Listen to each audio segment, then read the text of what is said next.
Hello guys, आपका स्वागत है हमारे यूट्यूब चैनल जियो स्टोरी टीवी पर। यहाँ आपको मिलेगा हिंदी नोवेल सीरीज जिसमें रोमांस, धोखा, बिलियनर और CO life style, horror, mystery and adventure जैसी कहानियाँ शामिल हैं। अगर आपको हिंदी नोवेल पढ़ना या सुनना पसंद है तो हमारे चैनल को सब्सक्राइब कीजिए और हमारे साथ इस कहानी भरे सफर का हिस्सा बनिए। चलिए वीडियो शुरू करते हैं। डिस्क्लेमर, कृपया इसे ध्यान से सुनें। इस वीडियो में दिखाई गई सभी कहानियां, पात्र और घटनाएं पूरी तरह काल्पनिक हैं। इनका किसी भी वास्तविक या असली व्यक्ति, स्थान या घटना से कोई संबंध या लेना देना नहीं है। ये वीडियो केवल मनोरंजन के उद्देश्य से बनाई गई है। हमारा उद्देश्य केवल आपको एक अच्छी कहानी सुनाना है। हम किसी भी प्रकार की गलत जानकारी, अंधविश्वास या भ्रामक गतिविधियों को बढ़ावा नहीं देते। दर्शकों से अनुरोध है कि इसे केवल एक कहानी के रूप में ही देखें। ज़ारा ने कभी उम्मीद नहीं की थी कि वो उससे शुक्रिया मांगेगा। क्या उसने गाड़ी में नहीं कहा था कि वो उसके शुक्रिया की उम्मीद नहीं करता? सबकी नजरों के सामने ज़ारा के पास कोई चारा नहीं था। उसने कहा, शुक्रिया मिस्टर मल्होत्रा। अर्जुन की नजर उसकी बाह पर थी जिसे राजत ने पकड़ रखा था और उसने छुड़ाने की कोशिश नहीं की थी। उसने हल्की हंसी उड़ाई और बाहर छिपे लोगों से ठंडे स्वर में कहा, अंदर नहीं आ रहे? सबने बाहर देखा। सिमन धीरे धीरे अंदर आई। उसे देखते ही ज़ारा मेहता का चेहरा बदल गया। सिमन ज़ारा के पास आई और सच्चे दिल से बोली, सेक्रेटरी मेहता, मुझे माफ कर दो। आज मैं मजाक में बहुत दूर चली गई। प्रेसिडेंट मल्होत्रा ने मुझे डांट लिया है। अच्छा हुआ तुम ठीक हो। ज़ारा ने उसके आखिरी 3 शब्द दोहराए। मैं ठीक हूं? वो अघाई नहीं थी, बस अर्जुन का वहां आ जाना था, वरना उसके साथ क्या होता अंदाजा लगाया जा सकता था। ज़ारा ने उस बारे में कुछ नहीं कहा, लेकिन इसका मतलब ये नहीं कि सिमरन इसे मजाक कहकर टाल सकती थी। सिमरन ने अचानक हाथ उठाकर खुद को थप्पड़ मारा। बाकी सब चौंक गए। ज़ारा भी हैरान थी कि उसने ऐसा किया। उसने अनायास अर्जुन की तरफ देखा जिसका चेहरा बेरंग था। सिमरन ने उस थप्पड़ में कोई कसर नहीं छोड़ी थी।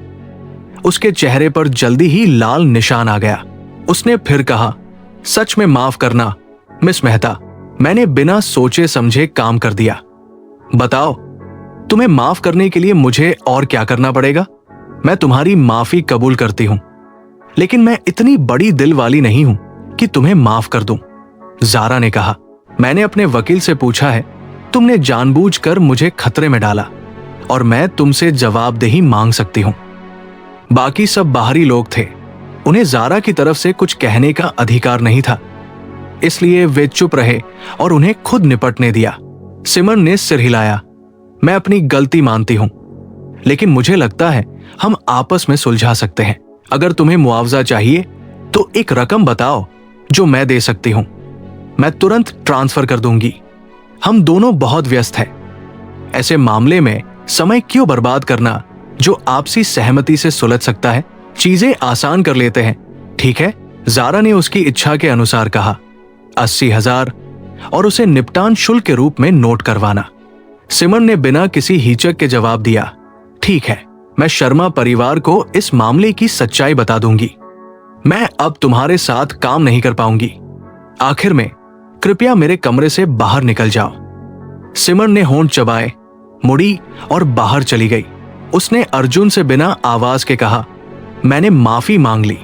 अब वो उसे मां बाप के पास भेजने की धमकी नहीं दे सकता था।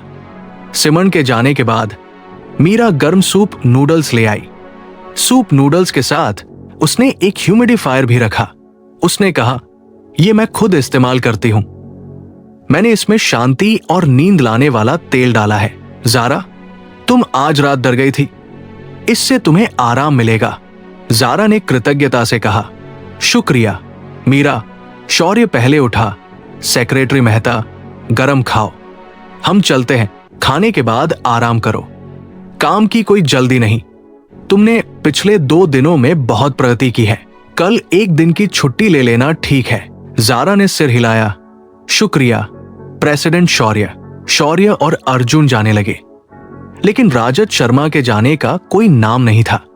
जाने से पहले अर्जुन ने बेरुखी से राजत की तरफ देखा और कहा, वो डर गई है, उसे आराम करने दो।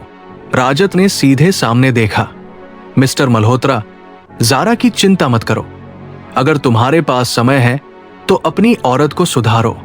उसकी नजर में सिमन ने बिना किसी वजह जारा को नुकसान पहुंचाया और ये उसी की वजह से था। अर्जुन ने ठंडी हंसी उड़ाई। ये बातें जाकर अपने बड़े भाई से कहो। राजत ने माथा सिकोड़ा और सिर घुमाया। अर्जुन पहले ही जा चुका था। जारा ने कहा, मैं ठीक हूं प्रोफेसर शर्मा, आप मुंबई से इतनी दूर से आए, रात भर मुझे ढूंढा, जाकर आराम करो, मैं थका नहीं हूं। राजत उसके पास आया और टेकवे का डिब्बा खोला। नूडल सूप बनने के तुरंत बाद खाना चाहिए, नहीं तो आपस में चिपक जाता है और स्वाद खराब हो जाता है। राजत ने माथा सिकोड़ा। अफसोस था कि यहां किचन या सामान नहीं था, वरना वह जारा के लिए जरूर कुछ बनाता। खाकर देखो, अगर नहीं खा सको तो मैं कमरे से और मंगवा दूंगा। जारा को भूख नहीं थी, शायद बहुत देर से भूख लगी थी और अब वक्त गुजर गया था। हालांकि खाना बर्बाद न करने के सिद्धांत पर उसने जबरदस्ती खाना खत्म किया। दूसरी तरफ शौर्य और अर्जुन एक साथ एलिवेटर में चढ़े। शौर्य ने मुड़कर उसकी तरफ देखा और पूछा, तुम्हारा सिमन से क्या रिश्ता है? कैसा रिश्ता? शौर्य मुस्कुराया। एक रात में 3 बार रूम सर्विस बुलाने की खबर पूरे होटल में फैल गई है।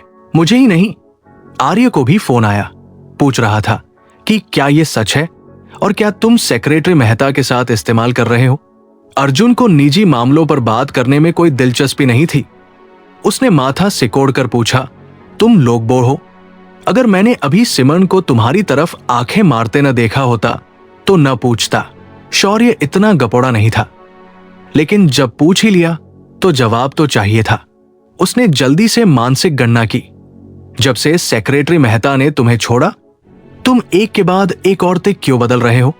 जो जुड़े हैं और जो नहीं, वे हैं अनन्या, काजल, सानिया और सिमरन। अर्जुन ने हाथ जेब में डाले कोई सफाई नहीं दी, बल्कि पूछा, क्या तुम्हें नहीं लगता कि सिमरन किसी जैसी दिखती है? किस जैसी? शौर्य ने सिमरन की शक्ल अपने दिमाग में बिठाई। पहले उसने ऐसा नहीं सोचा था, लेकिन अब कहने पर लगा कि वो सच में किसी के चेहरे से मिलती थी। इतने में एलिवेटर आ गया। दरवाजा खुला। शौर्य ने अनायास सिर उठाया तो पता चला कि वो पहली मंजिल पर आ गया है। पहली मंजिल क्यों? उन्हें तो 19वीं और 20वीं मंजिल पर जाना था। अर्जुन एलिवेटर से बाहर निकला। फ्रंट डेस्क से कुछ लेना है, बस कुछ लेने जा रहा था, जल्दी लौट आएगा। इसलिए शौर्य ने दरवाजा खुला रखने का बटन दबाया और उसका इंतजार किया। थोड़ी देर बाद अर्जुन लौटा। उसके हाथ में एक छोटा सा प्राथमिक उपचार बॉक्स था। तुम्हें चोट लगी? फिर उसने देखा अर्जुन ने 17वीं मंजिल का बटन दबाया और हंसा। सेक्रेटरी मेहता घायल है, तुम उसकी पट्टी करने जा रहे हो?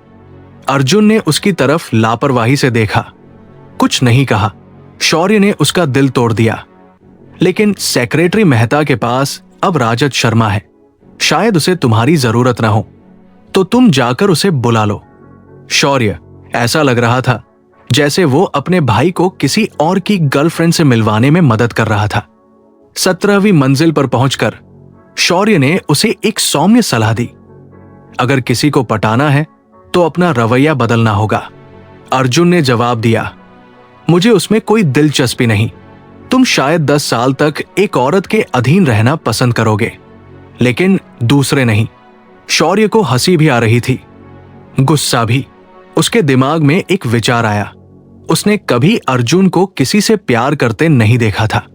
अनन्या? हाँ, नहीं, अर्जुन का अनन्या के प्रति दयालुता हमेशा कुछ और ही थी। शौर्य की राय में वो उस जोश के करीब नहीं थी जो उसने पहले जारा के लिए दिखाया था। जारा को नूडल्स खाते देखने के बाद राजत ने कहा, अगर तुम सिमन के खिलाफ शिकायत दर्ज कराना चाहती हो तो मैं पूरी जिम्मेदारी लूंगा। वो शर्मा परिवार के लिए काम करती है और तुम्हारे बड़े भाई की बिजनेस मैनेजर है। मामले को बहुत तनावपूर्ण बनाना ठीक नहीं था। राजत ने उसे एक टिश्यू दिया।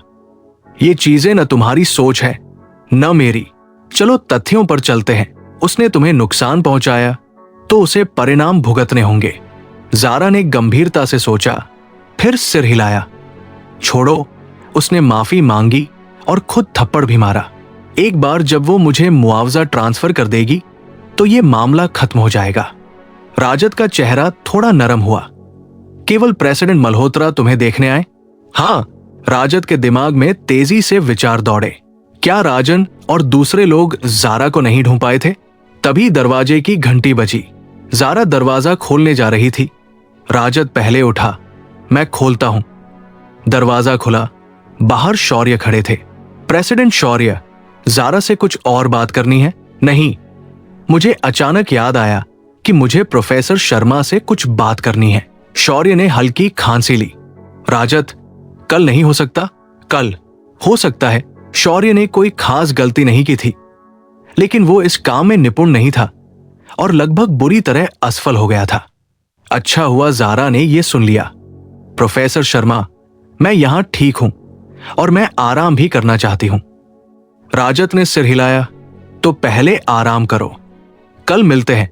फिर उसने शौर्य से कहा, प्रेसिडेंट शौर्य, मेरे कमरे में चलकर बात करते हैं। जारा नहाने जा रही थी कि फिर दरवाजे की घंटी बजी। उसने सोचा राजद होंगे।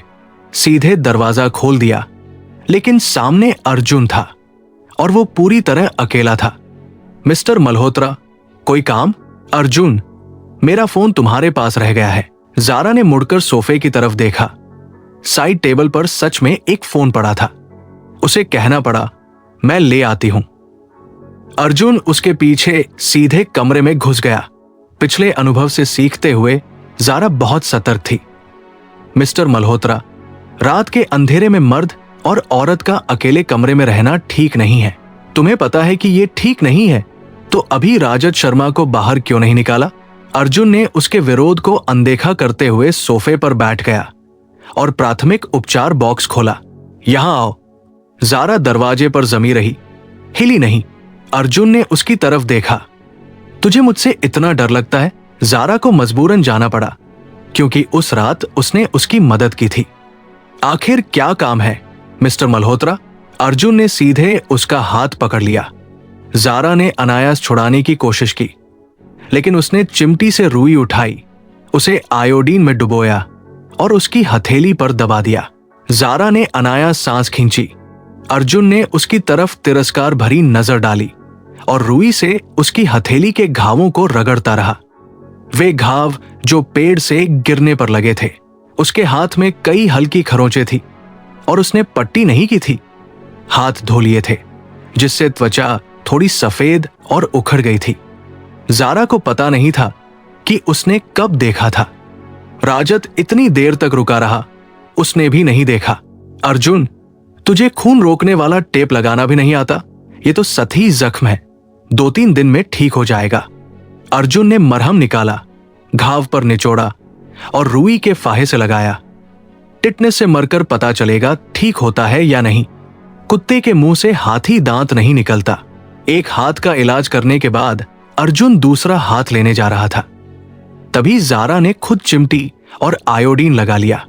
मैं आपको परेशान नहीं करूंगी मिस्टर मल्होत्रा, मैं खुद कर लूंगी। अर्जुन ने उसकी तरफ देखा, एक टिश्यू से हाथ पोंछा और शांति से कहा, बस अपनी जगह पर रहती और बचाने आने का इंतजार करती। इतना उधम क्यों मचाया? जारा ने जवाब दिया, मैं हमेशा अपना काम खुद करती हूं जब भी संभव होता है।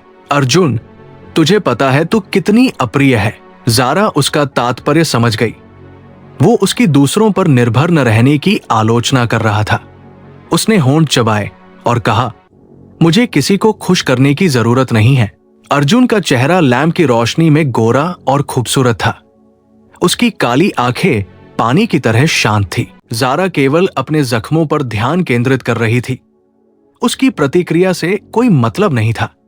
दवा लगाने के बाद उसने औपचारिकता से उसे जाने को कहा। प्राथमिक उपचार बॉक्स के लिए शुक्रिया मिस्टर मल्होत्रा, मैं अब ठीक हूं।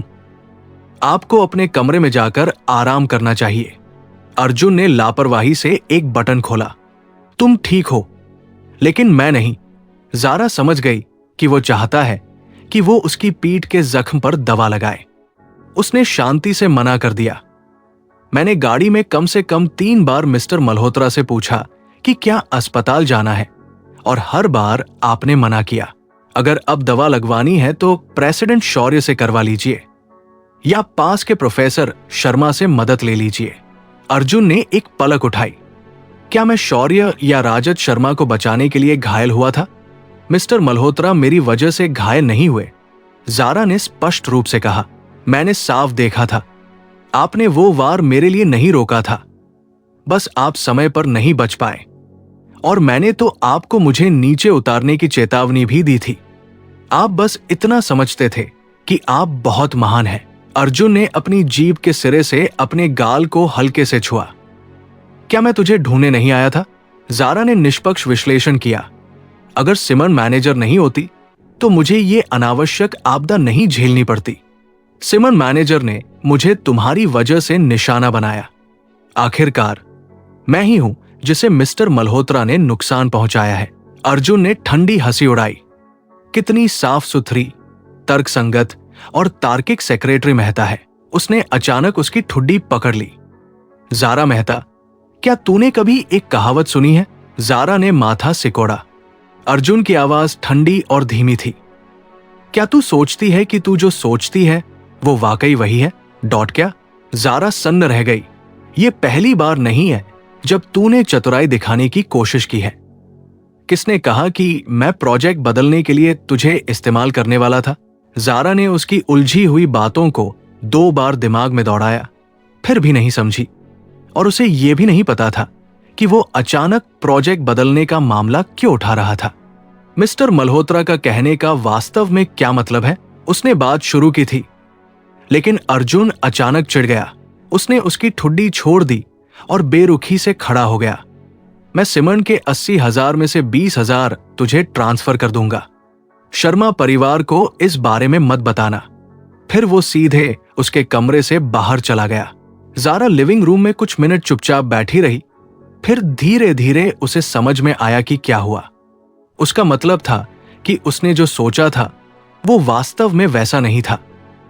उसने क्या सोचा था? क्रूज वाली घटना के बारे में। लोगों ने सोचा कि वो उसे दूसरे प्रोजेक्ट बदलने के लिए इस्तेमाल करेगा, लेकिन उसने नहीं किया। जारा ने सांस छोड़ी। वो घटना केवल 2 महीने पहले हुई थी, 2 साल पहले नहीं। उसने अपनी याददाश्त नहीं खोई थी। वो उसे प्रोजेक्ट बदलने के लिए मोहरे के रूप में इस्तेमाल करना चाहता था। अब वो बहाना बना रहा था, सोच रहा था कि समय सच्चाई को विकृत कर सकता है। जारा ने अपने विचारों को बीच में ही रोक दिया, जो अनजाने में अर्जुन की बातों से भटक गए थे, और टेबल पर रखे दवा बॉक्स को चुपचाप साफ कर दिया। मीरा द्वारा दिए गए ह्यूमिडिफायर को देखकर वो उसे अपने कमरे में ले गई, प्लग लगाया और तुरंत बारीक धुंध निकलने लगी। वास्तव में संतरे की खुशबू थी जो आरामदायक थी। सिमरन को छोड़ने के लिए अर्जुन दोगुना मुआवजा देने को तैयार था। उसके पीछे आने वाली हर औरत को उसकी सुरक्षा मिलती थी, यहां तक कि जब वो उसके साथ थी तब भी उसका शोषण हुआ था। जारा ने होंठ चबाए। समय देखा, 11 बज चुके थे। उसने बड़ी बहन को फोन लगाया, पूछा कि आज मां कैसी है। इतनी रात को बड़ी बहन अभी भी जाग रही थी। आमतौर पर जब वो फोन करती तो बड़ी बहन उठा लेती, लेकिन आज कॉल कट गई। जारा ने माथा सिकोड़ा। क्या हुआ? इसी समय मुंबई के एक अस्पताल में, जो वार्ड शांत होना चाहिए था, उसमें अचानक ईसीजी मॉनिटर की तेज और भेदी आवाज आई और डॉक्टर नर्स तुरंत दौड़ पड़े। एक ने अस्पताल का बिस्तर सपाट किया, दूसरे ने मां की जल्दी से जांच की, चिल्लाते हुए डिफिब्रिलेटर लाओ। एक नर्स गलियारे में मशीन धकेलती हुई आई। परिवार वाले, हट जाओ। बड़ी बहन जल्दी से एक तरफ हट गई, कोने में चली गई और खाली आंखों से देखती रही। नर्स ने मशीन चालू की। डॉक्टर ने लोहे जैसे 2 उपकरण उठाए। पावर चालू करो, 200 जूल। उपकरण शोभा मेहता की छाती पर रखा गया और धड़ाम की आवाज के साथ उसका शरीर ऊपर उठा, लेकिन दिल की धड़कन सीधी रेखा बनी रही। डॉक्टर ने फिर चिल्लाया, एक बार और। डिफिब्रिलेटर दूसरी बार चालू किया गया और फिर मां की छाती पर रखा गया। एक और विस्फोटक धड़ाम के बाद ईसीजी मॉनिटर पर अंत लहरदार रेखा फिर से दिखाई दी। डॉक्टरों और नर्सों ने राहत की सांस ली। डॉक्टर बड़ी बहन के पास आया और गंभीरता से कहा, मरीज वापस आ गया है, लेकिन मरीज की स्थिति उत्साहजनक नहीं है। सर्जरी के बारे में तुमने क्या सोचा? बड़ी बहन पूरी तरह से असमंजस में थी। मैं डॉट में नहीं जानती, उसकी कभी अपनी कोई राय नहीं होती थी और वो हमेशा वही करती थी जो दूसरे कहते थे। इतने बड़े फैसले पर वो और भी कम निर्णय ले सकती थी। वो ज़ारा को फोन करना चाहती थी, लेकिन शोभा मेहता ने उसे आज दोपहर ही कहा था कि चाहे कुछ भी हो जाए, भले ही वो न बचे, ज़ारा को न बताना, क्योंकि वो उस पर और बोझ नहीं डालना चाहती थी। ज़ारा ने फिर फोन किया। बड़ी बहन ने अपना फोन कसकर पकड़ लिया। उठाने से डर रही थी, क्योंकि वो जानती थी कि अगर उठा लेगी तो ज़ारा को पता चल ही जाएगा। उसने होंठ चबाए और फोन काट दिया। फिर ज़ारा को व्हाट्सएप पर मैसेज किया, छोटी मेरे पास सो रही है, मैं उसे जगाने से डर रही हूं। ज़ारा ने जवाब दिया, अच्छा, तुम छोटी को अस्पताल ले आई? आज मां कैसी है? अस्पताल के बिस्तर पर ऑक्सीजन मास्क पहने अपनी मां को देखते हुए बड़ी बहन ने कांपते हुए टाइप किया, ठीक है मां, अभी सो रही है। अर्जुन 19वीं मंजिल पर लौटा। उसने ड्राइवर को दरवाजे पर देखा। वह पास गया। क्या है? ड्राइवर ने सिर झुकाया। मिस्टर मल्होत्रा, आज का काम सिमन मैनेजर ने करवाया था।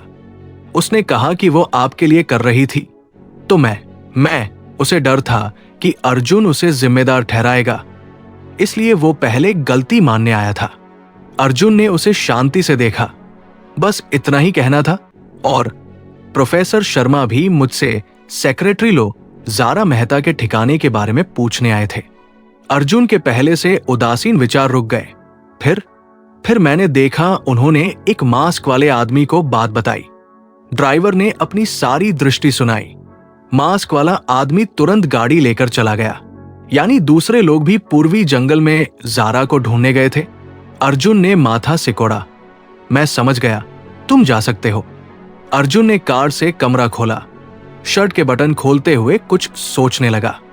मास्क वाला आदमी, उस दिन ज़ारा ने कहा था कि कोई उसकी जासूसी कर रहा है। उसने होटल का सीसीटीवी फुटेज देखा और एक मास्क वाला आदमी मिला। क्या ये वही था? उसका चेहरा सख्त हो गया, मानो उसने कुछ अंदाजा लगा लिया हो। उसने फिर से दरवाजा खोला, बाहर गया और नीचे जाने वाले एलिवेटर का बटन दबाया। दूसरा एलिवेटर 17वीं मंजिल पर रुका। जेड ब्लैक चमड़े के जूतों की एक जोड़ी एलिवेटर से बाहर निकली। उस आदमी ने लंबा ट्रेंच कोट पहना था, जिसका दामन घास के तेज ब्लेड से फट गया था। उसके पास जंगल से निकलने के बाद कपड़े बदलने का समय नहीं था। उसने सीधे अपने रूम कार्ड से रूम 1702 खोला। बेडरूम में ह्यूमिडिफायर बारीक धुंध उगल रहा था, हवा को नम कर रहा था, उसे संतरे की हल्की खुशबू दे रहा था। बिस्तर पर औरत गहरी नींद में थी। उसका पूरा शरीर सफेद चादर में लिपटा हुआ था, एक असहाय सिंपरनी की तरह, नाजुक लेकिन सुंदर। शंकर उसके बिस्तर के किनारे पर बगल में बैठ गया। उसकी चादर उठाई। ऐसा लगता था जैसे उसे बिल्कुल डर नहीं था कि वो जाग जाएगी। उसने छिपाने की कोशिश नहीं की, जैसे ये नजदीकी उनके बीच स्वाभाविक थी। ज़ारा को सर्दी लगती थी, इसलिए उसने लंबी बाजू का सूती नाइट गाउन पहना था। उसने उसके शरीर पर एक नजर डाली ताकि यह सुनिश्चित हो सके कि वो घायल नहीं है। फिर उसका हाथ पकड़ लिया। उसकी हथेली पर एक बड़ा बैंडेज था और शंकर ने अपने अंगूठे के पोर से बैंडेज के किनारे को धीरे से रगड़ा। कुछ देर बाद उसने उसका हाथ वापस रख दिया और उसे फिर से चादर से ढक दिया। उसने धीरे से पुकारा, आयु। शंकर ज़ारा के कमरे में ज्यादा देर नहीं रुका। लगभग 10 मिनट के बाद उसने दरवाजा बंद किया और 1702 से बाहर निकल गया। उसने नीचे जाने वाले एलिवेटर का बटन दबाया। एलिवेटर के दरवाजे उसके सामने खुल गए। उसकी और अर्जुन की नजरें मिल गई। ज़ारा अगली सुबह अपने आप जाग गई। जागते ही उसे आराम और सहजता महसूस हुई और उसने आलस्य से शरीर खींचा। बहुत दिनों बाद इतनी अच्छी नींद आई थी। उसने हाथ बढ़ाकर ह्यूमिडिफायर बंद किया। सोचा कि मीरा से पूछूंगी कि कौन सा ब्रांड का तेल है, वो भी खरीद लेगी। सच में नींद आती है। जारा ने फोन पर समय देखा, 10 बज चुके थे। उसने बैंक का एक मैसेज भी देखा कि उसे 2 लाख रुपए मिल गए हैं। बिना शक के अर्जुन ने उसे ट्रांसफर कर दिए थे। उसने सिमरन से पैसे इसलिए मांगे थे क्योंकि हादसा हो चुका था। वो उसे पीट नहीं सकती थी, नहीं उसे कानून तोड़े बिना सजा दिलाने का कोई दूसरा रास्ता था। आर्थिक मुआवजा सबसे व्यावहारिक विकल्प था। अर्जुन ने सिमरन की ओर से दोगुना मुआवजा देने की पेशकश की और उसने उसे अपने तरीके से चलने दिया। जारा ने व्हाट्सएप खोला, देखा कि राजत ने उसे सुबह 9 बजे मैसेज किया था। सिमरन ने शर्मा परिवार को बताया कि वो बदले हुए माहौल से बीमार महसूस कर रही है और वापस जाना चाहती है। शर्मा परिवार ने उसके काम के लिए किसी और को भेज दिया है। जारा ने शिकायत दर्ज कराने का विचार पूरी तरह छोड़ दिया। जहां माफी दे दो वहां सजा मत दो।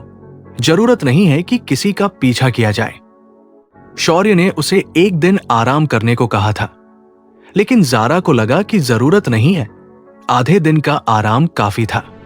उसने राजत के मैसेज का जवाब दिया, पूछा कि वो कहाँ है। राजत, लिंक रोड वाला बेस। क्या तुम आ रही हो? जारा, मैं अभी वहां आ रही हूं। तुम्हारे यहां दोपहर का खाना मांगती हूं। बिना काम किए खाना मांगते हुए थोड़ी शर्म आती है। पहले खाना खा लूं, फिर आऊंगी। राजत ने फिर उसे अपना लोकेशन भेज दिया। जारा ने टेकवे भी ऑर्डर कर लिया। उसे कल रात गाड़ी में अर्जुन ने जो कहा था वो याद आया। उसने कंप्यूटर चालू किया और ऑनलाइन एक शब्द खोजा जिसे वो पहले कई बार खोज चुकी थी। भारत में कृत्रिम हार्ट बनाने में माहिर विशेषज्ञ मिलना नहीं था, बल्कि वे ऊंचे पद के लोग थे जिनके लिए अपॉइंटमेंट लेना भी मुश्किल था। आम लोगों की पहुंच से बाहर थे। जारा राजत के पास भी नहीं जाना चाहती थी। पिछले 2 महीनों में उसने हर तरह से उसकी बहुत मदद की थी। पैसे का कर्ज उतारना आसान है, एहसान का कर्ज उतारना मुश्किल। उसके पास कोई कारण नहीं था कि वो हर बार उससे या वो करवाए। इसलिए जब तक बिल्कुल जरूरी न हो वो राजत को परेशान नहीं करना चाहती थी। जारा 1 घंटे तक खोजती रही, कुछ उपयोगी नहीं मिला। तभी डिलीवरी बॉय ने फोन किया, कहा कि खाना लेने नीचे आ जाएं, तो उसने रूम कार लिया और बाहर निकल गई। बदकिस्मती से बाहर से लौट रहे अर्जुन से मिल गई। जारा एक नजर में बता सकती थी कि अर्जुन का मूड खराब था। वो स्वाभाविक रूप से उसे नहीं भड़काएगी। उसने सीधे सामने देखा। होटल के घूमते दरवाजे से गुजरते हुए वे एक दूसरे के पास से निकल गए। अर्जुन ने अचानक पूछा, वो मास्क वाला आदमी कौन है? जारा तुरंत सतर्क हो गई और उसने ठीक समय पर पूछा, मिस्टर मल्होत्रा मुझसे बात कर रहे हैं? कौन सा मास्क वाला आदमी? तू नहीं जानती तो मैं बता दूं। दोनों रुक गए। घूमता दरवाजा थम गया। 2 मुड़े हुए कांच के पैनल से अलग वे करीब लगते थे, लेकिन वास्तव में दूर थे। वो शंकर का आदमी है। वो कई महीनों से मुंबई में सक्रिय है। वो शायद तुझे मुंबई से बेंगलुरु तक फॉलो कर रहा था। उसने उस दिन बेस पर तुझे बचाया भी था। जारा के होंठ सिकुड़ गए। अर्जुन का लहजा ठंडा था। वो सच में अपने पुराने दिल को नहीं भूल सकता। जारा कुछ नहीं जानती थी और अर्जुन ने उसे आखिरी बार देखा। उस एक नजर ने जारा का दिल तेज कर दिया। उसे लगा कि वो कुछ करने वाला है। सूंघ। अर्जुन घूमते दरवाजे से बाहर निकल गया और जारा भी दरवाजे से बाहर धकेल दी गई। जारा ने उसकी पीठ देखी जब तक डिलीवरी बॉय ने नहीं पुकारा। 2055 एंडिंग नंबर है। जारा ने तब नजर हटाई। हां, वही। टेकवे लेकर कमरे में लौटी। जारा का सुबह उठने का अच्छा मूड पूरी तरह से गायब हो चुका था।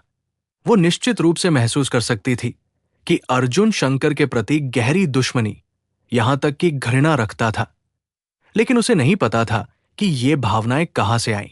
क्या वे हाई स्कूल के साथी नहीं थे? इसके अलावा उस क्रूज यात्रा पर अर्जुन का बूढ़े मास्टर शंकर के साथ बहुत अच्छा संबंध लग रहा था, यहां तक कि अपने पिता से भी करीब। तो उसे शंकर से क्या दिक्कत थी? जारा खुद को इतना महत्वपूर्ण नहीं मानती थी कि अर्जुन और शंकर के बीच का विवाद उसकी वजह से हो। भले ही वो वजह थी, वो केवल एक बहुत छोटा हिस्सा था। उनके बीच कुछ और जरूर था। जारा ने टेकवे में कंपाउंड ऑर्डर किया था। पिछली बार होटल में खाया था, बहुत अच्छा लगा था, लेकिन अब मूड खराब होने के कारण उसे स्वाद सामान्य लगा। खाना खत्म करने के बाद वो लिंक रोड वाले बेस पर राजद के पास चली गई। आज बेंगलुरु में काम किए हुए 7 दिन हो गए थे। उन्होंने लगभग सभी जरूरी डेटा इकट्ठा कर लिए थे। इस रफ्तार से 2-3 दिनों में वे मुंबई लौट सकते थे। जारा दोपहर भर दौड़ती रही। थोड़ी गर्मी लगी तो उसने स्कार्फ उतार दिया। राजत ने मिनरल वाटर की बोतल खोलकर उसे दी। वो कुछ कहने ही वाला था कि उसने 2 पुलिस वर्दी वाले लोगों को आते देखा। क्या कब जारा मेहता है? जारा ने मुड़कर देखा, पुलिस को देखा। वो भी चौंक गई। मैं हूं पुलिस अधिकारी, हम बेंगलुरु पुलिस स्टेशन से हैं। हम आपसे कुछ बातें पूछना चाहते हैं। राजत पहले ही जारा के सामने खड़ा हो गया था। क्या बात है? पुलिस अधिकारी ने पूछा। आप कौन हैं? उसका बॉस। पुलिस अधिकारी केवल जारा को देख रहा था। हम मिस मेहता को ढूंढ रहे हैं। मिस मेहता, आप कल रात पूर्वी जंगल में गई थी, है ना? जारा ने होंठ चबाए। हाँ, क्या बात करना संभव होगा? जारा ने एक पल सोचा, फिर राजत की आस्तीन खींची। मैं पुलिस अधिकारी से बात कर लेती हूं। राजत ने साथ रहने की जिद की, और चूंकि पुलिस केवल स्थिति पूछताछ कर रही थी, उनके पास उसे रोकने का कोई कारण नहीं था, इसलिए उन्हें मानना पड़ा। इतने सारे लोग थे, इसलिए उन्हें गाड़ी में बात करनी पड़ी। पुलिस अधिकारी ने अपना बॉडी कैम चालू किया। मिस मेहता, घबराइए मत। जारा ने सिर हिलाया। मैं घबराई नहीं हूं। आप क्या पूछना चाहते हैं? पुलिस अधिकारी ने तेज नजरों से पूछा। आप इतनी रात को पूर्वी जंगल में क्यों गई थी? जारा ने उल्टा सवाल किया। आप ये क्यों पूछ रहे हैं? आप अचानक मेरे पास आए। मुझे ये जानने का अधिकार है कि क्या हुआ, है ना? वरना मैं नहीं जानूंगी कि आपके साथ सहयोग कैसे करूं। क्या वे सिमन द्वारा उसे जंगल में छोड़ने के लिए न्याय लेने आए थे? लेकिन उन्होंने पुलिस में शिकायत नहीं की थी। दोनों पुलिस अधिकारियों ने एक दूसरे को देखा और फिर एक चौंकाने वाला बयान दिया। हमारा एक साथी गायब हो गया है। हमें पूर्वी जंगल की एक खाई में उसके बाल मिले हैं। जारा बहुत देर तक सन्न रही। वो मारा गया, दफनाया गया? पुलिस अधिकारी का चेहरा गंभीर था। मैं मामले का विवरण नहीं बता सकता। हम पहले ही मिस्टर मल्होत्रा से पूछताछ कर चुके हैं और उन्होंने कहा कि वो आपसे मिलने आए थे। तो उस समय आपकी क्या परिस्थितियां थी? जारा ने कभी सोचा नहीं था कि वो ऐसे मामले में फंस जाएगी। थोड़ी चुप्पी के बाद उसने विस्तार से समझाया। मेरे सहकर्मी ने मेरे साथ मजाक किया और मुझे डराने के लिए जंगल में छोड़ दिया। मैंने जंगल में आवाजें सुनी और एक आदमी ने कहा, यहां खोदो। मुझे कुछ गड़बड़ लगी। रात के अंधेरे में जंगल में कोई क्यों होगा? मैं छिपने की कोशिश करने लगी, लेकिन गड्ढा खोदने वाले 2 आदमियों ने मुझे ढूंढ लिया। एक गोलमटोल था, दूसरा लंबापतला। उन्होंने मेरा फायदा उठाने की कोशिश भी की। अंत में अर्जुन मल्होत्रा समय पर पहुंच गया और मुझे बचा लिया। उन्हें सफल नहीं होने दिया। पुलिस अधिकारी ने अपनी नोटबुक में लिखा। और कुछ? जब हम जा रहे थे, जंगल में बहुत सारे लोग आ गए। वे गांव वाले लग रहे थे। उनमें से एक बूढ़ा था जो उनका मुखिया लग रहा था। उसने हमसे कहा कि हम उस रात जो देखा उसके बारे में किसी को न बताने का वादा करें, वरना वो हमें नहीं जाने देगा। अंत में हमारी लड़ाई हुई और हम गाड़ी से भाग निकले। जारा ने अपनी बात खत्म करने के बाद कहा, मैं बस इतना ही जानती हूं, और कुछ नहीं। ठीक है, आपके सहयोग के लिए शुक्रिया। पुलिस अधिकारी के पास और कोई सवाल नहीं था। वे एक साथ गाड़ी से बाहर निकले और जारा बिना रुके बोली, उस गड्ढे में उन्हें केवल बाल मिले, लेकिन अगर बाल है तो क्या यह साबित नहीं होता कि उसे वहां दफनाया गया था? शायद इसलिए कि हम उससे टकरा गए। गांव वालों को डर था कि हम बात लीक कर देंगे, इसलिए उन्होंने शव हटा दिया। पुलिस निश्चित रूप से अंदाजा लगा सकती थी कि वो क्या कह रही थी, लेकिन उन्हें जारा को बताने की कोई जरूरत नहीं थी। आपके सहयोग के लिए शुक्रिया, मिस मेहता।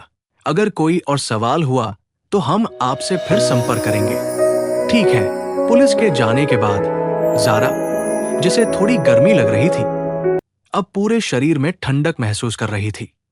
कल रात उसने हत्या और शव दफनाने के बारे में सोचा था।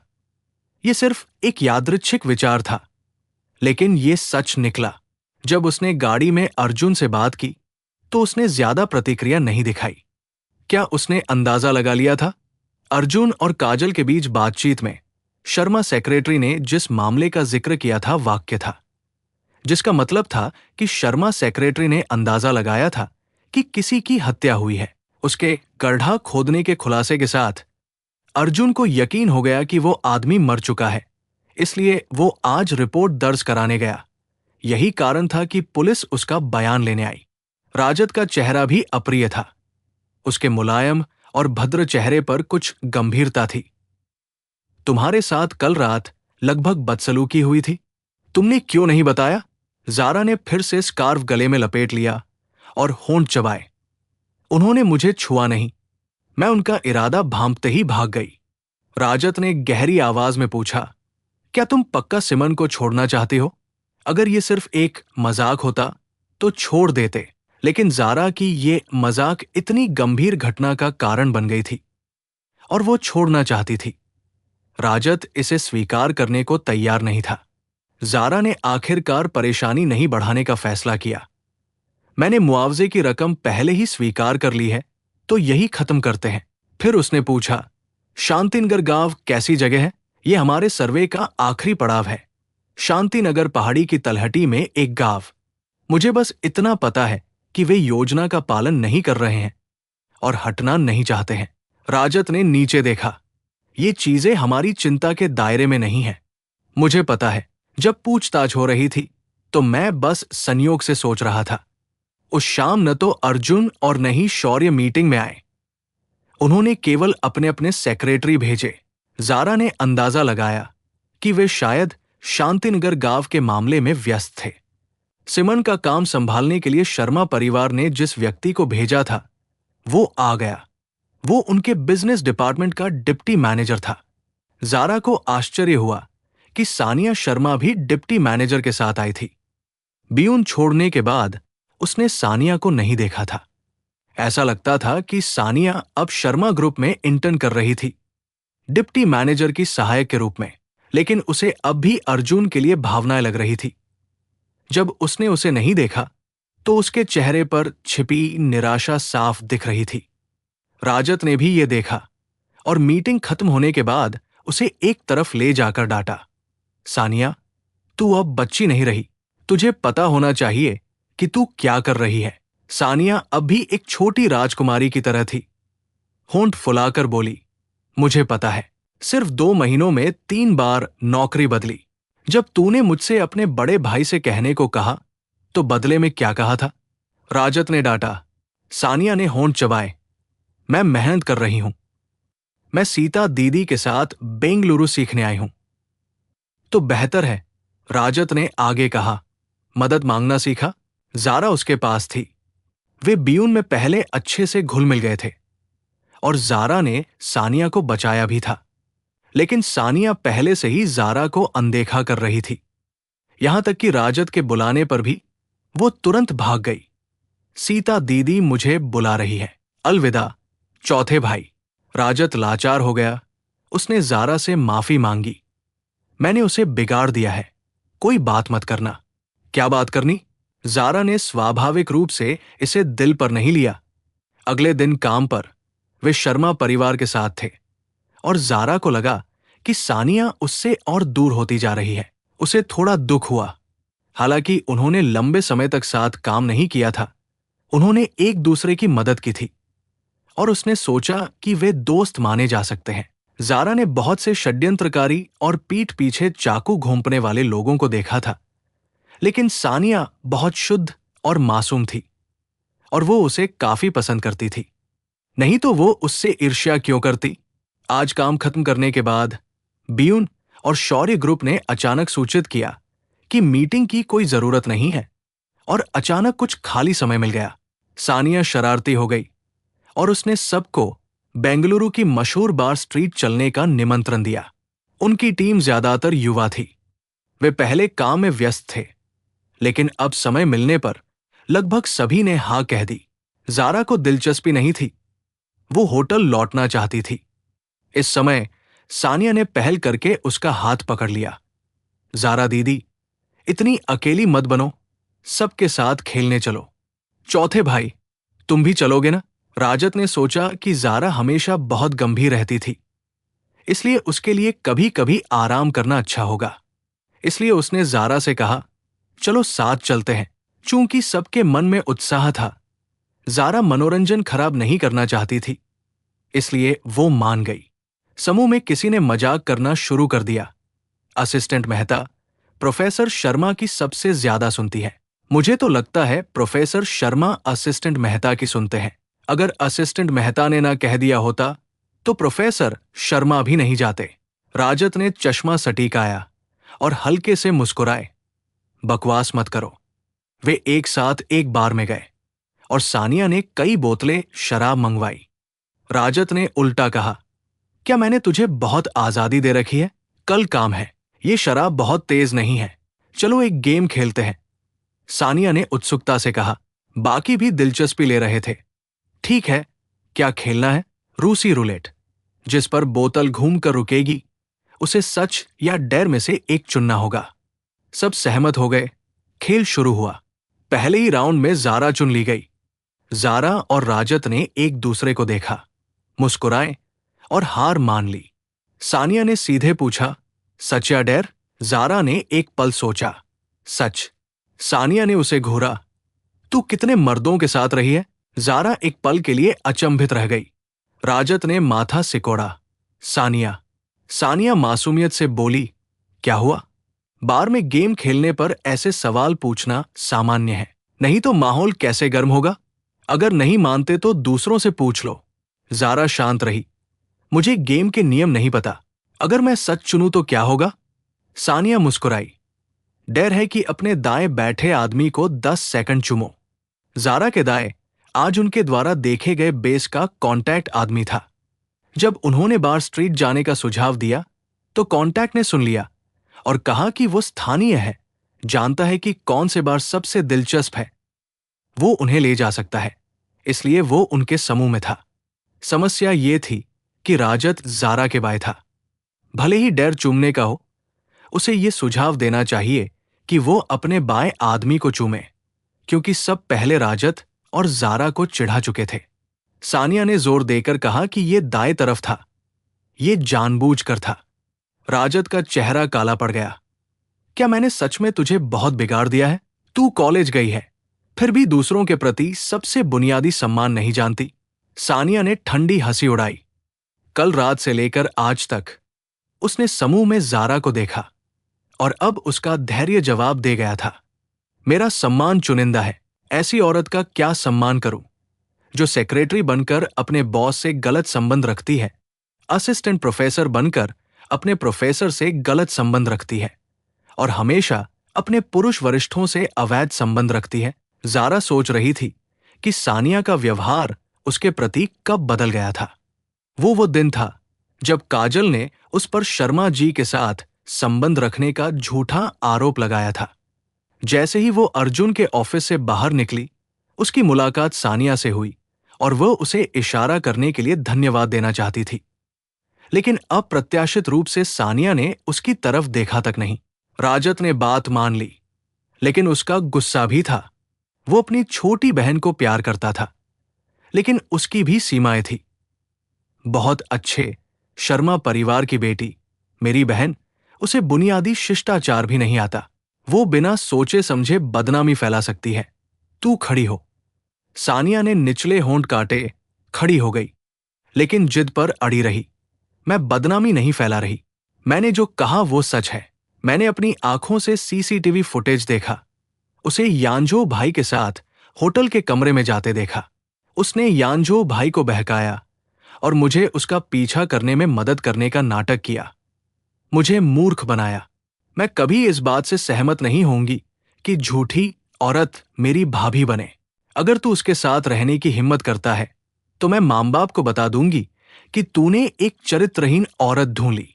राजत चिल्लाया, चुप कर। सानिया ने अब और कुछ कहने की हिम्मत नहीं की, क्योंकि राजत सच में गुस्से में था। उसने शब्द दर शब्द कहा, माफी मांग। जारा ने मन ही मन सांस छोड़ी। सानिया 3 मिनट तक अड़ी रही, फिर भी उसकी आंखों में आंसू आ गए।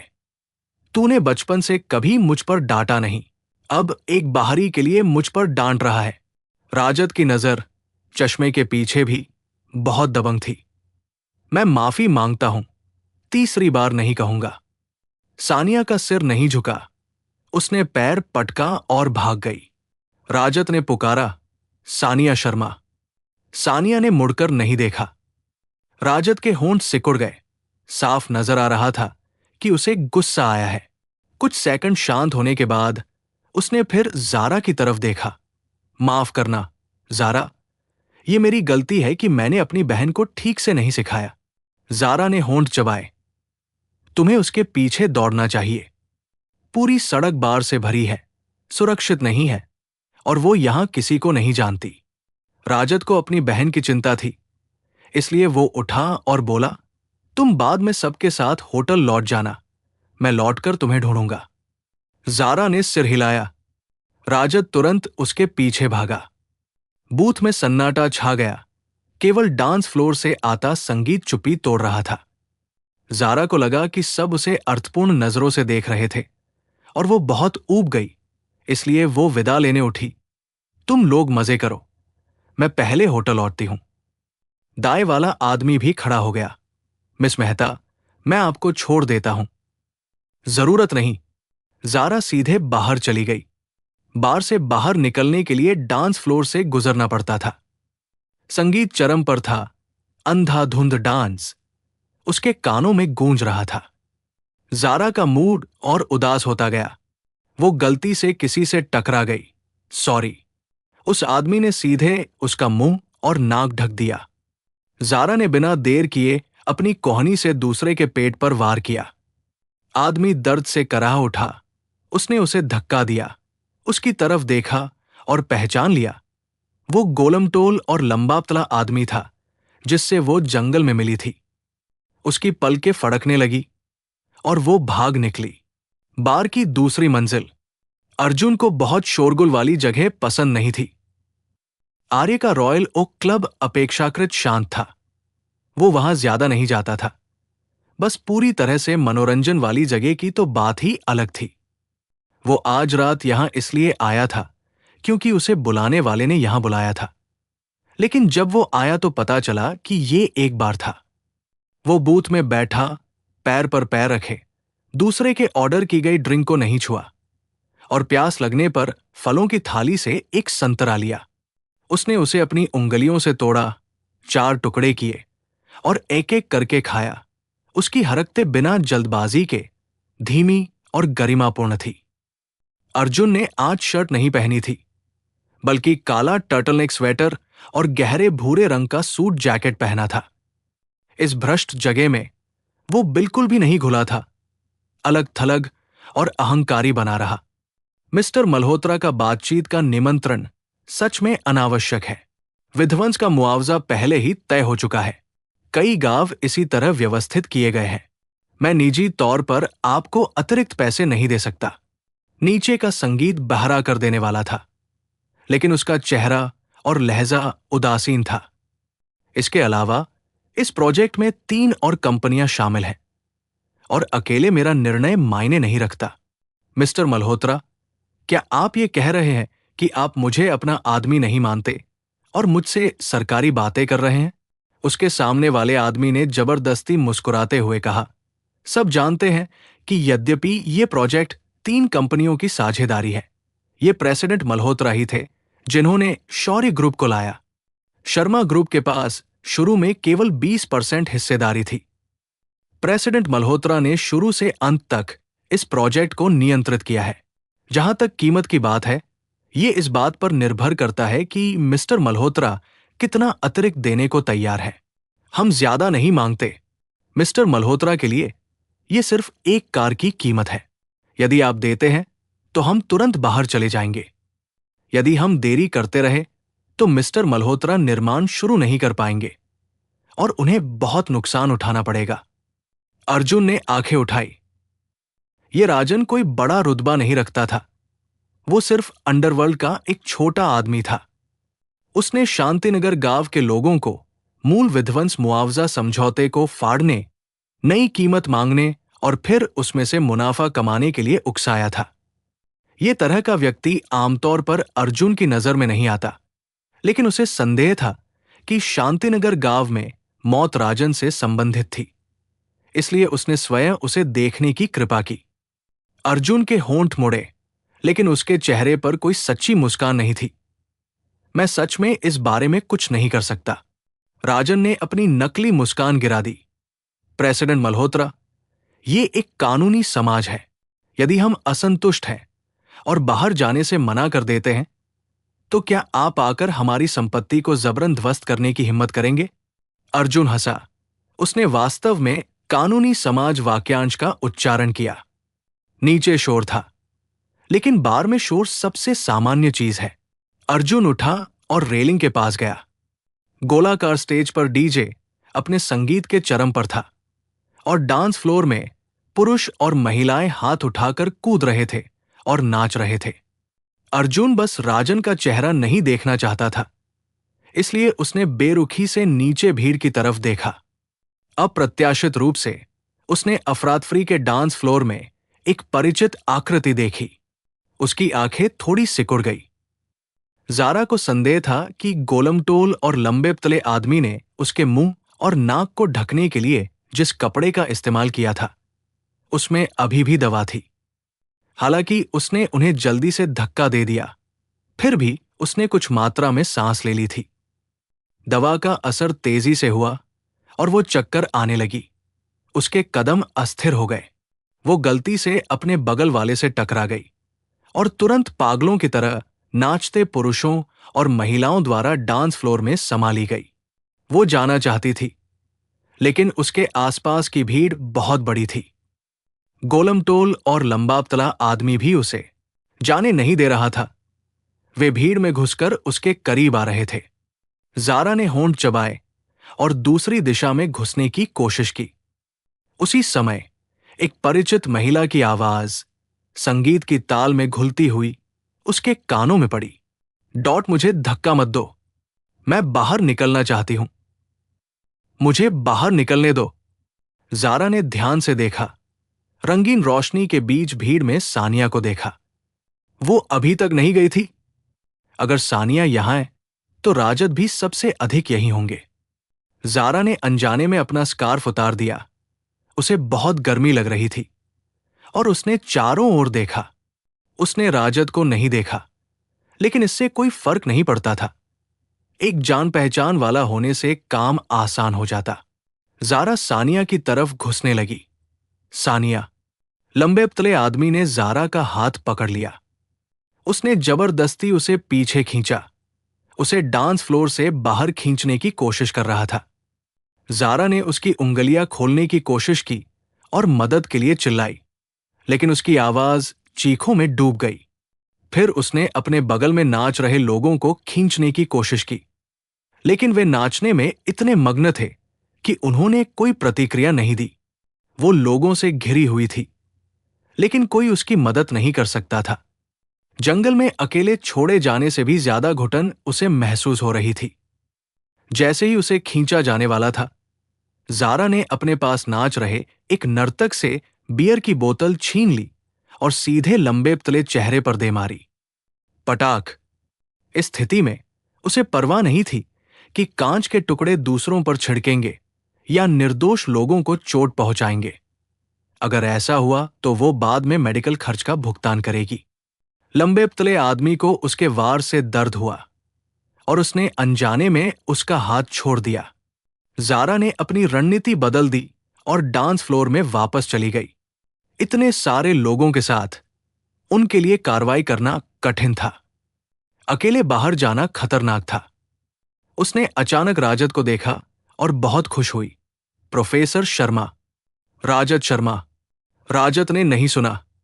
जारा ने अपने निचले होंठ काटे, खुद को जागृत रखने के लिए मजबूर किया और अपनी पूरी कोशिश करके उसकी दिशा में चलने लगी।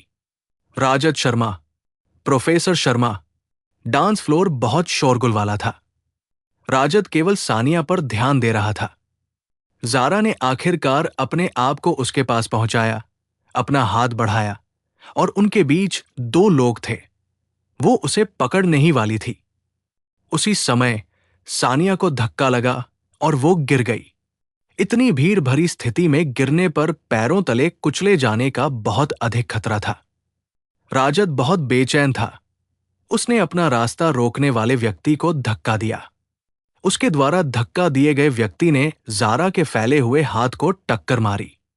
राजद घुटनों पर बैठ गया, रोती हुई सानिया को उठाया और बगल से डांस फ्लोर छोड़ दिया।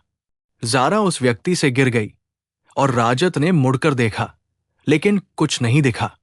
दूसरी मंजिल पर मौजूद अर्जुन ने पूरा दृश्य देखा और ताना मारा, देखो, ये वो औरत है, वो आदमी जिसे उसने चुना। जारा गिरने के बाद और अधिक चक्कर महसूस कर रही थी। जब वो संभली और खड़ी हुई तो उसने अपने सामने एक गोलमटोल आदमी देखा, और जब उसने घूमकर देखा तो उसके पीछे एक लंबा पतला आदमी था। उन्होंने उसे अपने बीच में दबा लिया। जारा ने मदद के लिए चिल्लाने की कोशिश की, लेकिन उन्होंने उसे कोई मौका नहीं दिया। उन्होंने उसके मुंह और नाक को एक कपड़े से ढक दिया और उसका अपहरण कर लिया। बार जैसी जगहों पर अगर कोई आदमी किसी औरत को ले जाता है तो भले ही लोग उन्हें ऐसा करते देखें, कोई हस्तक्षेप नहीं करेगा। वे एक भ्रष्ट जीवन जीते थे। बार में कदम रखते ही नैतिकता और संयम को त्याग देते थे। अर्जुन ने देखा कि जारा को दोनों आदमी बार के बैकस्टेज क्षेत्र में खींच रहे थे, और संतरे का अंतिम टुकड़ा खत्म करने के बाद उसने हाथ बढ़ाया। काजल ने उसके हाथ पोंछने के लिए एक गीला टिश्यू दिया। अर्जुन ने सिर घुमाया और अहंकार से राजन की तरफ देखा। अब मैं नहीं हूं जिसे जल्दी है, तुम हो। शव अभी तक नहीं मिला है, लेकिन साल 2023 है। क्या तुम सोचते हो कि तुम किसी की हत्या करके बच निकलोगे? राजन का चेहरा बदल गया। अगर तुम समझदार होते तो अब आत्मसमर्पण कर देते और कम सजा पाने की कोशिश करते, बजाय इसके कि मुझसे पैसे बढ़ाने की बात करो। अगर अपनी जान गंवा दोगे तो पैसों का क्या फायदा? अपने लिए एक प्राइम लोड खरीदने के लिए? अर्जुन ने लापरवाही से गीला टिश्यू फेंक दिया। उसके आखिरी शब्द थे, संतरे काफी मीठे थे। गोलमटोल और लंबा पतला आदमी जारा के हाथ पैर बांध दिए, उसके मुंह पर चिपकने वाला टेप लगा दिया और उसे एक छोटे से प्राइवेट रूम में बंद कर दिया। बाहर अभी बहुत लोग थे, इसलिए वे उसे इस तरह ले जाने की हिम्मत नहीं करते थे। ये बहुत स्पष्ट होगा। उन्हें शायद रात होने तक इंतजार करना होगा, फिर उसे शांतिनगर गांव ले जाएंगे। जारा को जमीन पर फेंक दिया गया। उसने सोचा कि उन्होंने उसे जंगल में हत्या और दफनाने के मामले के कारण गिरफ्तार किया था, और वो एकमात्र गवाह थी। हालांकि उसने कुछ नहीं देखा था। वे जुआ नहीं खेल सकते थे। अगर उसने सच में कुछ देख लिया होता तो वे बर्बाद हो जाते। इसलिए उन्होंने उसे गिरफ्तार किया, लेकिन वो पुलिस को जो कुछ भी बताना था बता चुकी थी, इसलिए अब उसे गिरफ्तार करना बेकार था। लेकिन वे लोग इतने बेवकूफ थे कि किसी की हत्या करने की हिम्मत कर सकते थे, इसलिए उनसे किसी बुद्धिमत्ता की उम्मीद नहीं की जा सकती थी। जारा ने अपनी आंखें खोली। उसका शरीर वास्तव में बहुत असहज था और अंदर से गर्म हो रहा था। डांस फ्लोर पर उसने सोचा था कि ये भीड़ के कारण गर्मी है, लेकिन अब जब वो यहां अकेली थी तो उसे एहसास हुआ कि ये गर्मी साधारण गर्मी नहीं थी। उन्होंने जो दवा इस्तेमाल की थी वो केवल एक शामक नहीं लग रही थी, बल्कि कुछ और थी। जारा के होंठ सिकुड़ गए। वो और अधिक बेचैन महसूस करने लगी। उसे भागना था, नहीं तो आज रात या तो वो अपनी इज्जत खो देगी या अपनी जान, एक या दोनों। सौभाग्य से, हालांकि उन्होंने उसके हाथ पैर बांध दिए थे, उन्होंने एक गलती कर दी थी। उसके हाथ सामने बांधे थे। जारा ने अपने हाथ उठाए, अपने मुंह से टेप फाड़ा और फिर अपने दांतों से रस्सी की गांठ को धीरे धीरे खोला। उसके दांत जोर लगाने से दुख रहे थे, लेकिन गांठ आखिरकार खुल गई। फिर उसने अपने पैरों की रस्सी खोली और एक बार मुक्त होने के बाद उसने प्राइवेट रूम के चारों ओर देखा। ये शायद बार का सबसे निचले स्तर का प्राइवेट रूम था, जिसमें कोई खिड़की नहीं थी और कोई अन्य चीज नहीं थी जिसे उपकरण के रूप में इस्तेमाल किया जा सके। जारा ने अपनी जांघ को जोर से चुटकी बजाया, खुद को जगाने के लिए मजबूर किया। उसके पास एक समाधान है। गोलमटोल और लंबापतला आदमी दरवाजे पर सिगरेट पी रहे थे। लंबेपतले ने कहा, तुम यहां उस पर नजर रखो, मैं बॉस को ढूंढता हूं। उस पर कड़ी नजर रखना, कहीं भाग न जाए। गोलमटोल आदमी को बिल्कुल परवाह नहीं थी। है, एक औरत कैसे भाग सकती है? उस पर तो दवा का असर है। उसके पैर अभी पानी की तरह कमजोर होंगे। तुमने उसे नींद की गोली दी थी? हम उस रात जंगल में गड़बड़ नहीं कर पाए थे और मैं अब भी उसके बारे में सोच रहा था। तुमने उसे कैसी दवा दी? हां, तुम जाओ, तुम लौट आओ, फिर हम अंदर चलते हैं। वैसे भी बॉस ने मना नहीं किया है, तो चलो पहले थोड़ा मजा कर लें। लंबेपतले ने अपनी ठुड्डी छुई और जल्दी से चला गया, जबकि गोलमटोल आदमी मुंह से पानी गिरा रहा था। पहले से ही सफलता के एहसास की कल्पना कर रहा था। अचानक उसने अंदर से टेबल और कुर्सियों के गिरने की आवाज सुनी। बिना सोचे समझे गोलमटोल आदमी ने तुरंत दरवाजा खोला और अंदर चला गया। अंदर केवल जमीन पर बिखरी हुई रस्सियां थी। व्यक्ति गायब था। वो चौंक गया और चारों ओर देखा। क्या हुआ? लोग कहाँ थे? जारा दरवाजे के पीछे छिपी थी। जैसे ही उसने दरवाजा खोला, वो बाहर भागी, दरवाजा जोर से बंद किया, अंदर से ताला लगा दिया और बिना पीछे देखे भाग गई। भागो, उसे भागना है, यहां से निकलो। जारा के दिमाग में केवल एक ही विचार था, भागना। वो उलझे हुए गलियारे में पागलों की तरह भागी। हरकत ने उसके शरीर में दवा के प्रवाह को तेज कर दिया। वो प्यास महसूस करने लगी, उसकी त्वचा में खुजली होने लगी और वो कांपने लगी, मानो चींटियां रेंग रही हों। उसने पीछे देखा, दूसरा आदमी नहीं आया था। फिर उसने आगे देखा, मुड़ते ही उसका सिर चकरा गया और वो अचानक जमीन पर गिर गई। अचानक जारा पुलिस को फोन नहीं करना चाहती थी, बस उसका फोन चोरी हो गया था। पता नहीं उसके सहकर्मी चले गए हैं या नहीं। मुझे नहीं लगता। उसके लिए सबसे सुरक्षित बात अब आगे जाकर अपने सहकर्मियों को ढूंढना था। चलो चलो, जारा ने दीवार से सहारा लिया, खड़े होने की कोशिश कर रही थी, लेकिन उसके पैर कांप रहे थे और उसकी सांस असामान्य रूप से गर्म थी। उसने दूर से किसी को अपनी तरफ आते देखा। क्या वो लंबापतला आदमी लौट रहा था? नहीं, उसे छिपना होगा। उसे पहले एक एकांत जगह ढूंढकर छिपना होगा। जारा ने सिर उठाया, दरवाजे पर एक साइन देखा, सफाई कक्ष। उसे लगा कि ये वो जगह है जहां सफाई कर्मचारी अपना सामान रखते हैं। उसने दरवाजा धक्का दिया और अंदर चली गई, अपने शरीर से दरवाजे को रोकते हुए। उसने अंदर से ताला लगाने की कोशिश की, लेकिन ताला टूटा हुआ था, वो नहीं लग सका। वो एक कोने में दुबक गई, कांप रही थी। दवा का असर आखिरकार खत्म हो जाएगा, 1 घंटे या 1 रात में। जब तक वो अच्छी तरह से छिपी रहती है और पकड़ी नहीं जाती, तब तक वो सुरक्षित रहेगी। अगले ही पल एक हाथ ने जारा की बाह पकड़ ली और उसे जबरदस्ती जमीन से उठा लिया। क्या तुम सोचती हो कि यहां छिपकर सुरक्षित रहोगी? जारा उसकी बाहों में गिर गई। उस आदमी के शरीर से बर्फ जैसी ठंडक निकल रही थी, एक एहसास जो परिचित और लालसा दोनों था। उसने सिर उठाकर धुंधलेपन में देखा, अर्जुन मल्होत्रा। वो यहां कैसे आया? लेकिन उसे यहां देखकर, उसे बचाने वाले को देखकर खुशी नहीं हुई, बल्कि वो और भी डर गई। उसने सहज रूप से उसे धक्का दिया, डॉट मुझे छोड़ दो। अर्जुन को लगा कि उसके साथ कुछ गड़बड़ है। उसने उसकी ठुड्डी पकड़ ली। सफाई कक्ष में कोई रोशनी नहीं थी, केवल एक छोटी सी खिड़की थी जो बार की पिछली गली से रोशनी चुरा रही थी, और उसने उसके चेहरे पर एक अस्वाभाविक लालिमा देखी। वो समझ गया, वे तुझे अभी भी दवा दे रहे हैं। वो जानता था कि उसके साथ क्या हुआ था। वो ये भी जानता था कि उसका अपहरण कौन करना चाहता था। जारा का दिमाग इस समय खाली था। अर्जुन ने एक अस्पष्ट लहजे में कहा, तू दूसरी बार ड्रग की गई है। हां, दूसरी बार। पहली बार एक कॉकटेल पार्टी में थी, जब उसने किसी के द्वारा दिया गया एक गिलास शराब पी लिया था और संक्रमित हो गई थी। उस बार उसने ही उसका एंटीडोट लगाकर मदद की थी।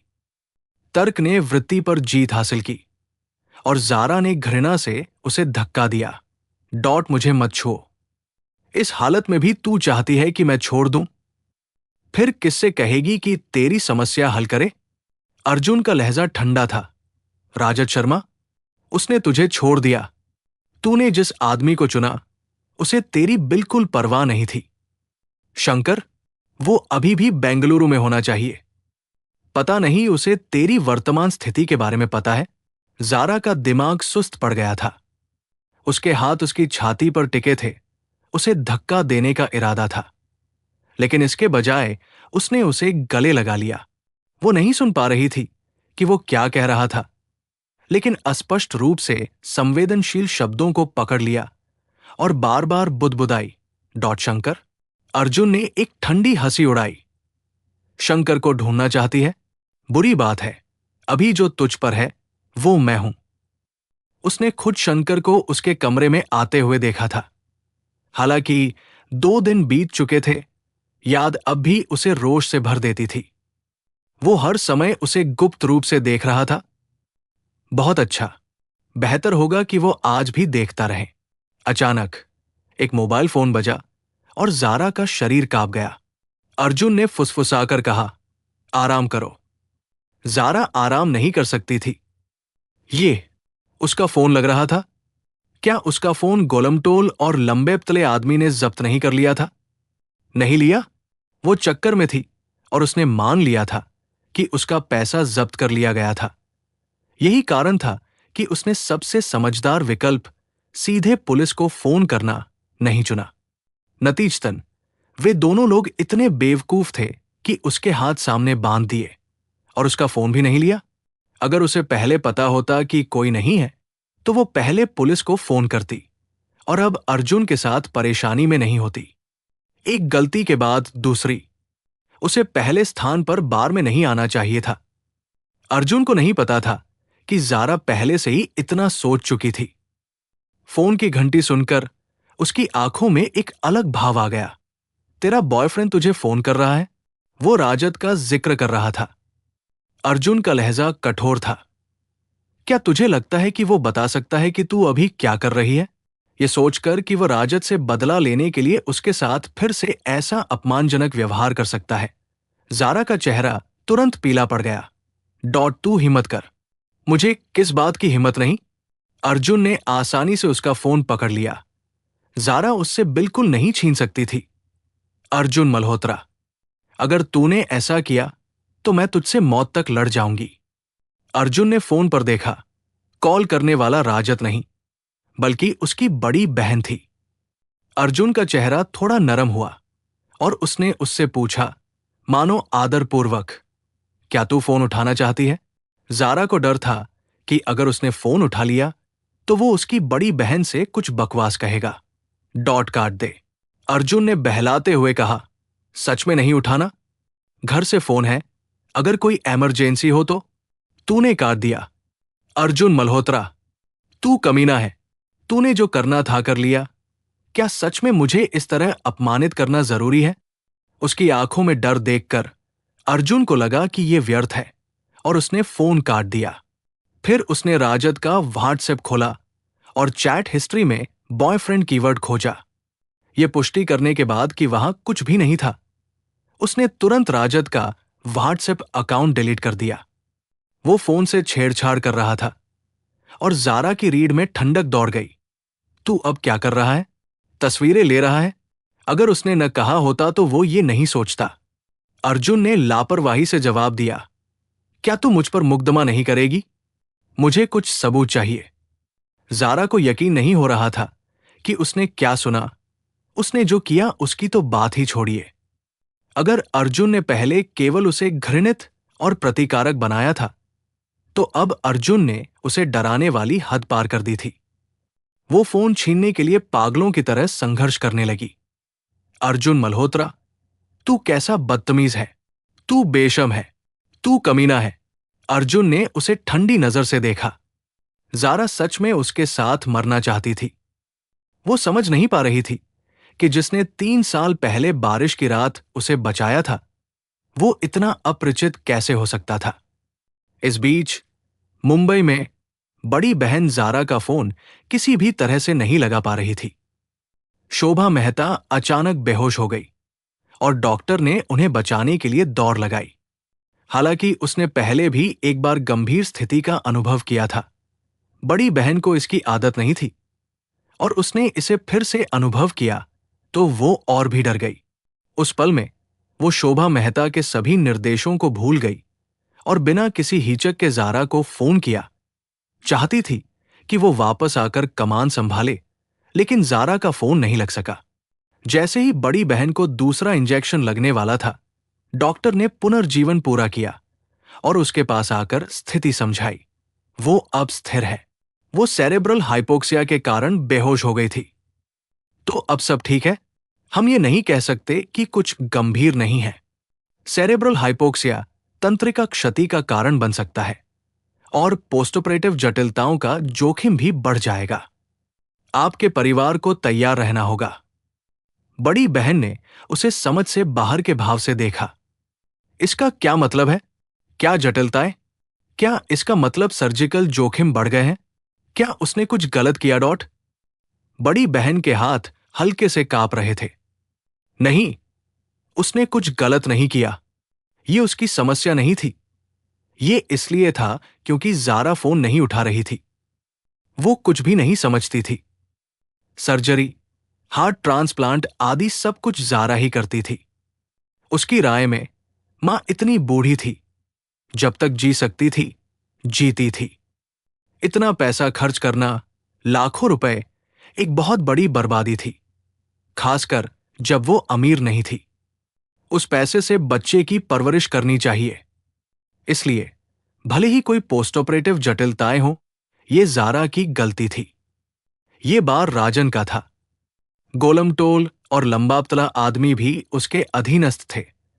यही कारण था कि उनके पास उस तरह की दवा थी। मनोरंजन स्थल चलाने वालों के पास घटिया सामान की कमी नहीं होती। उन्हें राजन के आदेश पर ज़ारा को पकड़ना था, लेकिन यह संयोग था कि उन्होंने इसी बार में कार्रवाई की। उन्होंने मूल रूप से सोचा था कि ज़ारा के पास भागने का कोई मौका नहीं होगा, क्योंकि वे अपने इलाके में थे। लेकिन उन्होंने उम्मीद नहीं की थी कि वो अभी भी भाग सकती है। राजन ने तुरंत बार को सील करने और तलाशी लेने का आदेश दिया। हर जगह खोजने के बाद उन्हें याद आया कि वे सीसीटीवी फुटेज देख सकते हैं। उन्होंने पाया कि वो व्यक्ति सफाई कक्ष में था और नहीं गया था। राजन और उसके लोगों ने तुरंत उसे घेर लिया। जैसे ही वे दरवाजा लात मारने वाले थे, वो अपने आप अंदर से खुल गया। अर्जुन ने साफ सुथरे कपड़े पहने थे। उसकी बाहों में एक औरत थी। औरत का चेहरा और ऊपरी शरीर उसके सूट जैकेट से ढका हुआ था, लेकिन उसे उसकी स्कर्ट से पहचाना जा सकता था। गोलमटोल और लंबापतला, ये ज़ारा मेहता थी। हालांकि ज़ारा पर दवा का असर खत्म हो चुका था, उसका शरीर अभी तक ठीक नहीं हुआ था और वो पूरी तरह से कमजोर थी। वो अर्जुन के कोट से ढकी हुई थी। बाहर क्या हो रहा था ये नहीं देख सकती थी, लेकिन वो अंदाजा लगा सकती थी कि गोलमटोल और लंबे-पतले लोगों का समूह आ गया था। वो चिंतित हो गई। वो अपने कपड़े के नीचे अपने चारों ओर कई पैर देख सकती थी, जबकि अर्जुन अकेला था। राजन का लहजा अभी भी अपेक्षाकृत विनम्र था। अगर प्रेसिडेंट मल्होत्रा सामने मजा नहीं कर रहे हैं, तो वे बैकस्टेज में क्यों हैं? और एक सफाई कक्ष में? इस तरह की जगह प्रेसिडेंट मल्होत्रा के रुतबे के लायक नहीं है। मैं तुम्हारे लायक नहीं हूं। कृपया हट जाओ, मैं जा रहा हूं। अर्जुन का लहजा अशिष्ट था। वो संख्या में बहुसंख्यक होने से बिल्कुल नहीं डरता था। राजन अपमानित महसूस करते हुए संभला। प्रेसिडेंट मल्होत्रा कभी भी जा सकते हैं, लेकिन आपकी बाहों में जो व्यक्ति है, क्या? अर्जुन ने शांति से पूछा। राजन हंसा और बोला, मिस्टर मल्होत्रा, आप नहीं जानते, ये व्यक्ति श्यामा नाम की है। ये यहां हमारे लिए जाल बिछा रही है, जिससे हमारे बार को ग्राहकों से कई शिकायतें मिली हैं कि हम उसके साथ मिलीभगत कर रहे हैं। इससे हमें बहुत परेशानी हुई है। हम उसे ढूंढ रहे थे और अब आप उसे अपने साथ देख रहे हैं। मिस्टर मल्होत्रा, मुझे बहुत चिंता हो रही है। क्या आप भी उसके द्वारा धोखा खा गए हैं? ज़ारा ने कभी सोचा नहीं था कि वे उस पर ऐसा आरोप लगाएंगे। तो कृपया मिस्टर मल्होत्रा, व्यक्ति को यहां छोड़ दे ताकि हम उससे पूछताछ कर सकें। राजन ने उसकी तरफ देखा और गोलमटोल आदमी ने अर्जुन के पास आकर ज़ारा को उसके हाथों से लेने की कोशिश की। तुम व्यक्ति को यहां छोड़ दो और मैं खुद तुम्हें विदा करूंगा। शब्दों में पहले से ही एक धमकी भरा तत्व था। यदि अर्जुन ने उसे यहां नहीं छोड़ा तो वो भी नहीं जा सकेगा। इस समय ज़ारा को सच में डर था कि अर्जुन उसे सौंप देगा। पहले उनके रिश्ते खराब थे। अभी अभी सबसे घनिष्ठ कार्य करने के बाद भी वो अब भी उसकी मौत की कामना करती थी। दूसरा, वो अकेला था, जबकि दूसरे पक्ष के पास न केवल बड़ी संख्या में लोग थे, बल्कि ऐसा लगता था कि उनके हाथों में कोई मरा भी था। किसी भी दृष्टिकोण से अर्जुन का अपनी रक्षा के लिए उसे छोड़ देना पूरी तरह से सामान्य था। यह पहली बार नहीं था जब उसने उसे छोड़ा था। ज़ारा उस आदमी के स्वेटर के कपड़े को उसकी छाती पर पकड़े बिना नहीं रह सकी। अर्जुन ने नीचे उसकी तरफ देखा। वो अचानक उस पर निर्भर हो गई थी। फिर उसने राजन की तरफ देखा और कहा, श्यामा? राजन जी ने उसे किसी और से समझ लिया है। वो मेरी सेक्रेटरी है। राजन ने दुष्टता से मुस्कुराया। असंभव है ना? वो श्यामा है। मैं उसे किसी और से गलत नहीं समझूंगा। अर्जुन मुस्कुराया और बोला, तो तुम कह रहे हो कि मैं तुमसे गलत हो गया? उसका लहजा कठोर नहीं था, लेकिन उसमें एक अंतर्निहित दबंगई थी। केवल खड़े रहने से ही वो सम्मान का आदेश देता था और दूसरों को उसका अपमान करने से रोकता था। ये निवारक शक्ति मल्होत्रा परिवार द्वारा पीढ़ियों से संचित धन और शक्ति से, व्यापार जगत में मल्होत्रा ग्रुप की अग्रणी स्थिति से और छोटी उम्र में निर्णायकता और निर्दयता के लिए अर्जुन की प्रतिष्ठा से उपजी थी। उसका अहंकार और अक्खड़पन अच्छी तरह से स्थापित था। इसलिए वो कहता है कि वो गलत नहीं है। वो चारों ओर देखता है। क्या वो कहने की हिम्मत करता है कि वो गलत है?